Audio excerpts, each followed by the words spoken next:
시편 141편 141편입니다. 1절부터 10절 말씀까지. 시편 141편. 여호와여, 내가 주를 불렀사오니 속히 내게 오시옵소서. 내가 주께 부르짖을 때에 내 음성에 귀를 기울이소서. 나의 기도가 주의 앞에 분향함 같이 되며 나의 손 드는 것이 저녁 제사같이 되게 하소서. 여호와여, 내 입에 파수꾼을 세우시고 내 입술의 문을 지키소서. 내 마음이 악한 일에 기울어 죄악을 행하는 자들과 함께 악을 행하지 말게 하시며 그들의 진수성찬을 먹지 말게 하소서. 의인이 나를 칠지라도 은혜로 여기며 책망할지라도 머리에 기름같이 여겨서 내 머리가 이를 거절하지 아니할지라. 그들의 재난 중에도 내가 항상 기도하리로다. 그들의 재판관들이 바위 곁에 내려 던져졌도다. 내 말이 달무로 무리가 들으리로다. 사람이 밭가라 흙을 붓으로 뜨림같이 우리의 해골이 스올 입구에 흩어졌도다. 주 여호와여, 내 눈이 주께 향하며 내가 주께 피하오니 내 영혼을 빈궁한 대로 버려두지 마옵소서. 나를 지키사 그들이 나를 잡으려고 놓은 올무와 악을 행하는 자들의 함정에서 벗어나게 하소서. 악인은 자기 그물에 걸리게 하시고 나만은 온전히 면하게 하소서. 아멘. 다윗의 시입니다. 시편 141편은 그는 자기의 기도가 성소에서 이렇게 제사장들이 늘 하나님께 향을 피워 올리잖아요. 분향하잖아요. 그 향 같게 하시고 또 매일같이 저녁에 소제를 드리지 않습니까? 하나님께. 나의 기도가 그런 저녁 소제가 되게 해달라, 저녁 제사가 되게 해달라 기도했습니다. 둘 중에 하나겠죠? 성막이나 성전에서 그가 하나님 앞에 나아가서 제사할 수 없는 형편이었거나 아니면 제사를 드리는 것보다 하나님 앞에 분향하는 것보다 하나님이 더 기뻐하시는 것은 하나님 앞에 기도하는 것이다 라는 마음이 있었기에 이렇게 표현할 수 있을까라고 생각합니다. 저보고 이제 어디에 한 표 던지면 좋겠냐 하면 저는 이제 후자 쪽에 한 편을 던집니다. 우리 하나님은 오늘 찬양에도 나왔지만 번제물을 드리는 것보다 제사를 드리는 것보다 하나님 앞에 나와서 기도하고 부르짖는 것을 더 기뻐하시는 분이다. 왜냐하면 기도라는 것은 기본적으로 순종을 전제로 하고 있거든요. 우리 하나님은 제사보다 순종을 기뻐하시는 분입니다. 순종이 없는 제사는 받지 않으시는 분이기 때문에 그렇죠. 그런데 그가 기도하는 것이 3절에 먼저 나와 있는데 내 입에 파수꾼을 세우시고 내 입술에 문을 지키소서라고 했습니다. 그러니까 말을 함부로 하지 않게 해달라는 거겠죠. 내가 원치 않는 말 하지 않게 해달라 이런 이유입니다. 왜 이런 기도를 드렸을까 보면은 그 다음 절에 보면은 내가 악한 사람들의 마음 또 내 마음이 악한 일을 행하는 자들과 함께 하고 싶은 마음 그리고 내가 악을 같이 행하고 싶은 마음 또 악한 사람들이 진수성찬을 벌려놓고 이게 사람을 이제 자기들에게 끌어들이는 거죠. 그래서 같이 행하면 우리가 이런 좋은 점이 있지 않겠냐 이런 득을 보지 않겠냐 라고 하는 것들에 대해서 내 마음이 기울어지지 않게 해달라 이렇게 기도했습니다. 그렇게 기도했다는 것은 그렇게 하고 싶은 마음이 유혹과 미혹이 들었다는 얘기잖아요. 그렇죠? 그러니까 내가 악을 행하는 자들과 함께 뭔가를 꾀하고 도모해가지고 내가 원하는 것, 내 이득을 챙기고자 하는 유혹을 강하게 느꼈다는 겁니다. 이 다윗은 특별히 이제 정치에 몸담은 사람이고 또 왕으로 나갔던 사람이니까 뭐 이런 유혹은 너무 많지 않겠어요? 우리 요즘 선거철 겪고 있는데 도대체 무엇이 진실인지 알 길이 없어요. 알 수가 없어. 우리 유권자들은 무엇이 진실이고 무엇이 정직한 사람인지를 알 도리가 없을 만큼 혼잡해요. 거기에는 서로에 대한 이권과 서로 이익이 되기 위해서 상대방을 해하려고 하는 술수와 말들이 너무 난무하기 때문에 진짜 시정잡배만도 못한 그런 일들이 사실은 정치라는 이름으로 벌어지고 있는 거 아닙니까? 그런 세계에 몸 담고 있는 사람이 하나님 앞에 기도하고 있는 거예요. 그만큼 유혹을 강하게 느끼고 있는 거죠. 근데 악한 자들과 함께 동료가 되는 것을 안 하기 위해서 이 사람이 구하는 건 내 입술을 지켜달라 그러거든요. 그 얘기는 이게 사람이 말해서 이 말을 잘못함으로 말미암아서 악한 마음이나 악한 행위로 기울어질 수 있다는 어떤 일종의 영적인 원리라 하면 좋을 것 같은데, 그런 원리를 깨달아 알고 있다고 해도 과언이 아닐 것입니다. 성경에서도 보면은 이제 이런 말들이 많은데요. 그 이사야서에도 보면은 이사야 선지자가 하나님께서 내가 누구를 보내면 누가 나를 위하여 갈고, 그럴 때 이사야 선지자가 내가 여기 있나이다 나를 보내소서 이렇게 얘기를 하잖아요. 근데 하나님께서 천사들을 데리고 와서 그 뜨겁게 달궈진 숯으로 입에 대지 않습니까? 그러니까 하나님께 보냄을 받아서 하나님의 메신저 역할을 하는 사람들은 이게 하나님의 입이거든요. 그러니까 입 조심해야 되는 거죠. 그래서 이 입이 거룩하여지지 않으면, 말이 거룩하여지지 않으면 어떻게 하나님의 스피커 역할을 하겠습니까?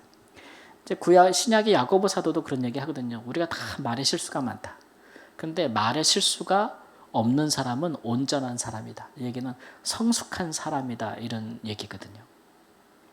또 입과 혀를 지키는 자는 자기 영혼을 환난에서 보존한다. 이게 잠언 21장에 있는 말씀입니다. 이런 것들을 종합해 보면 하나님의 사람들, 성숙한 사람들, 모든 현명한 사람들은 자기 혀를 재갈 물릴 줄 안다는 거죠. 그러니까 말이라고 다 말이 아니다라는 것을 압니다. 그러니까 사람의 마음과 행위가 죄나 악한 일에 기울어질 때에 그 선봉은 누가 서느냐 그러면 혀가 서는 거예요.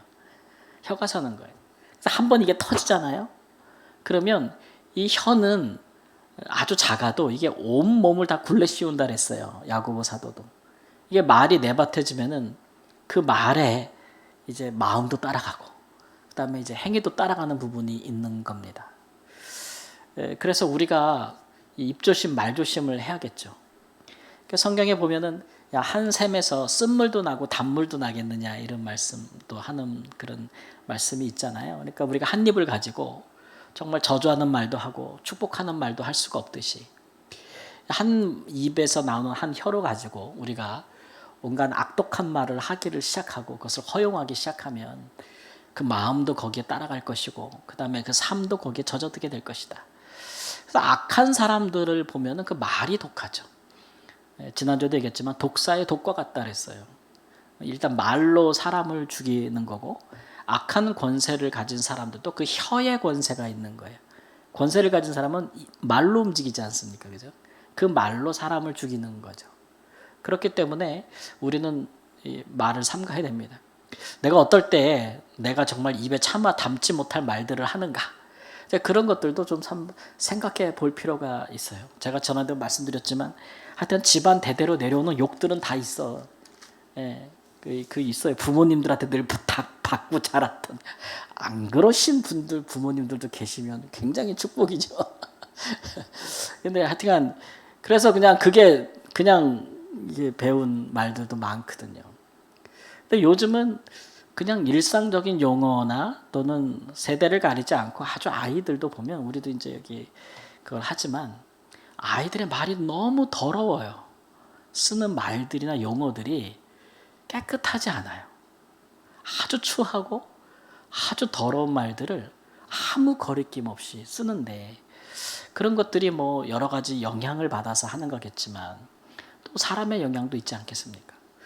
근데 내 말이 그런데 내 마음은 그렇지 않다고 할 수는 있겠죠. 그렇지만 사실 그렇지 않아요. 모든 것은 우리 마음 안에서 나오는 것인데, 그런 말들을 용인하기 시작하면, 일상화되면 우리 마음도 또 우리의 행위도 그런 쪽으로 가기에 정말 기름에 불에 기름을 넣는 것이죠.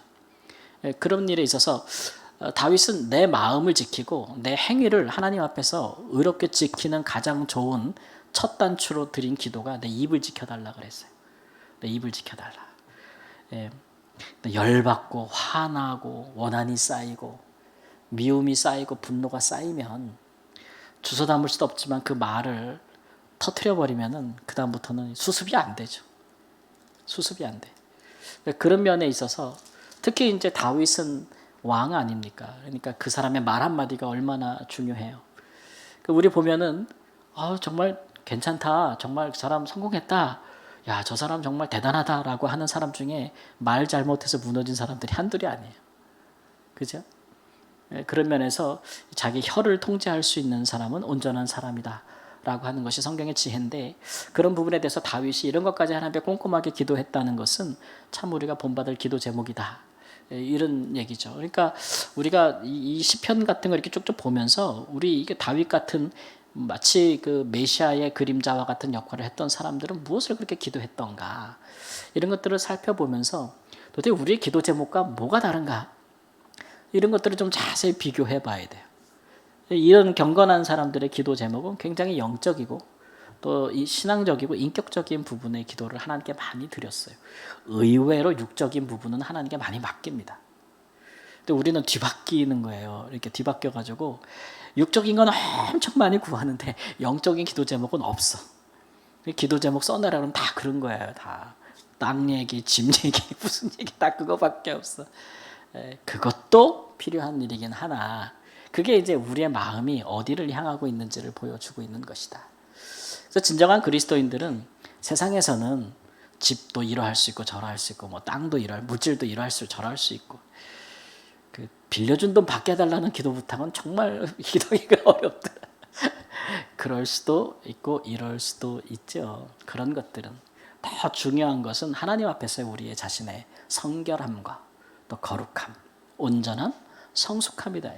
근데 그런 것들을 우리가 사모함으로 기도할 줄 알아야 진정한 그 기도에 따라서 우리의 마음이, 우리 행위가 결정되는 건데, 그래서 무엇을 기도하느냐가 우리의 신앙의 척도요, 또 그리스도인의 성숙함의 척도다라는 것을 다시 한번 생각해 보게 됩니다. 5절 말씀 보니까 의인이 나를 칠지라도 은혜로 여기며 책망할지라도 머리에 기름같이 여겨서 내 머리가 이를 거절하지 아니할지라, 이렇게 했는데 참 이 제목이, 기도 제목이 참 대단해요. 그러니까 책망하는 말을 축복처럼 받겠다는 거잖아요. 나를 책망하는 말을. 근데 사람이 권위가 높을수록 누가 나를 책망하는 말을 듣지 못합니다.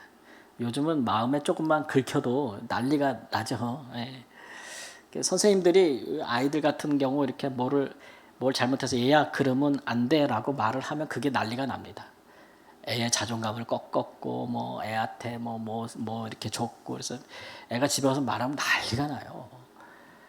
우리 세대는 그런 거를 용납하지 않습니다.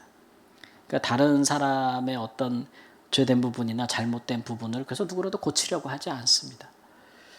그런 일에 관여하고 싶은 마음도 없지요. 그래서 그런 것들은 지극히 자기 자신이 이제 선악을 판단하고 분별하는 선악과를 따먹었던 아담과 하와라 다를 바가 없어서 그 어떤 종류의 책망도 듣지 아니합니다. 이런 성향들은 이제 성경의 권위에 대한 도전과 훼손에도 한가담하죠. 성경은 우리에게, 모든 성경이 지난 주일 설교도 얘기했지만 우리를 바르게 교훈하기도 하고 책망도 하고 의로 교육하기도 하는데 이걸 안 받는 거예요. 어떤 종류의 권위 있는 말도 하나도 듣지 않는 거죠. 그래서 나를 고치질 않는 겁니다. 그런 시대가 자기 자신이 우상이 되는 시대가 도래했다라고 봐도 사실 과언이 아닌데, 그런 일들을 어릴 때부터 누군가의 교훈과 조언을 듣지 않는다라는 것들을 우리가 한번 생각해 볼 필요도 있을 것 같아요. 그럼 다윗은 의인이 나를 칠지라도 은혜로 여기며 책망할지라도 받겠다. 그가 왕이라 할지라도 내가 잘못한 일에 대해서 누군가 내게 책망한다면, 혹은 나를 쳐도 그 말이 옳다면 나는 내 머리에 붓는 기름처럼 받겠다는 얘기. 그러니까 이거는 그 기름 붓는 거는 되게 고급스러운 거잖아요. 축복하는 거고, 그 왕이나 제사장이나 뭐 선지자들에게 기름 붓고 이러잖아요. 그만큼 축복으로 여기겠다는 거예요. 그래서 이런 기도를 드려서 그런가요? 대부분 선지자들이 왕의 그 허물을 지적하면 왕들은 참지를 못했습니다. 잡아 죽였죠. 그래서 선지자들은 그래서 전하고 도망다니기 바빴죠. 살아야 되니까 숨기 바빴다. 그럼 하나님은 또 숨겨주고, 엘리야 선지자를 보세요. 나중에 또 나타나서 딱 하나님의 말씀을 또 전하고 또 냅다 도망가야 돼. 왕들이 잡아가지고 감옥에 가둬서 막 그냥 고생시키거나 고문시키거나 막 아니면 죽이거나, 그런 왕들이 하는 짓거리들이 그런 거죠.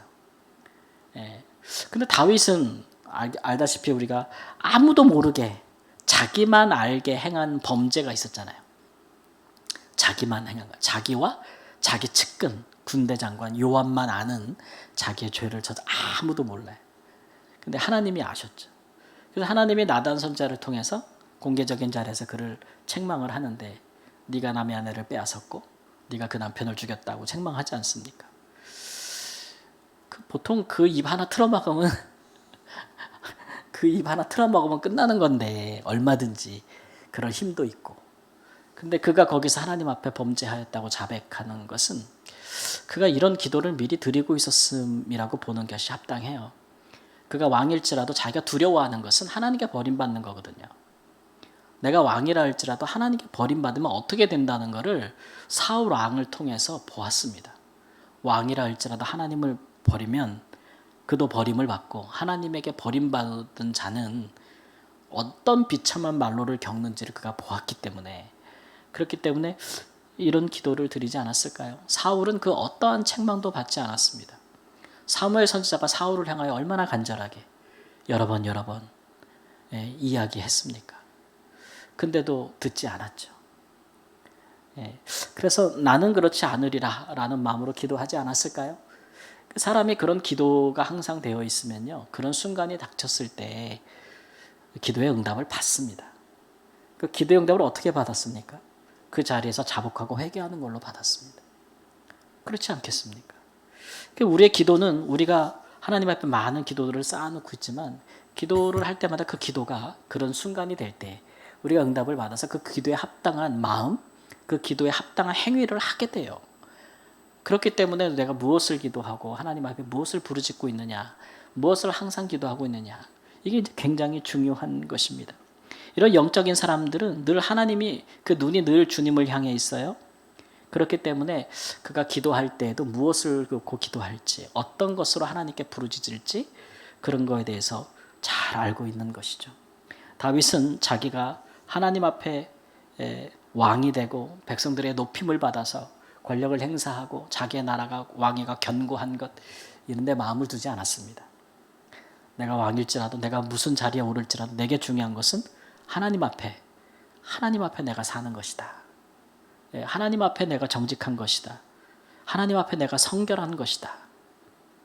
하나님 앞에 겸손한 것이다. 내가 악인들과 함께 짝하지 않는 것이다. 내가 악인들의 그 달콤한 말에 넘어가지 않는 것이다. 그리고 그들이 나를 유혹하기 위해서 주는 많은 미혹과 재물과 이런 것들에 내가 넘어가지 않는 것이다.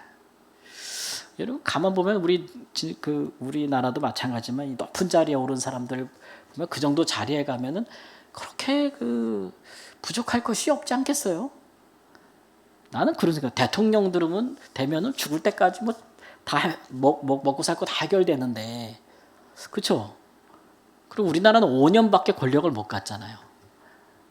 근데도 이렇게 받는지 그러다 걸리는지, 그 영원할 거라 생각하고 부족함이 있을까 싶은데도 그 자리 가면 그런가 봐요.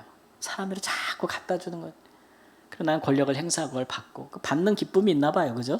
누리는 기쁨이 있고 그런 게 있나 봐요.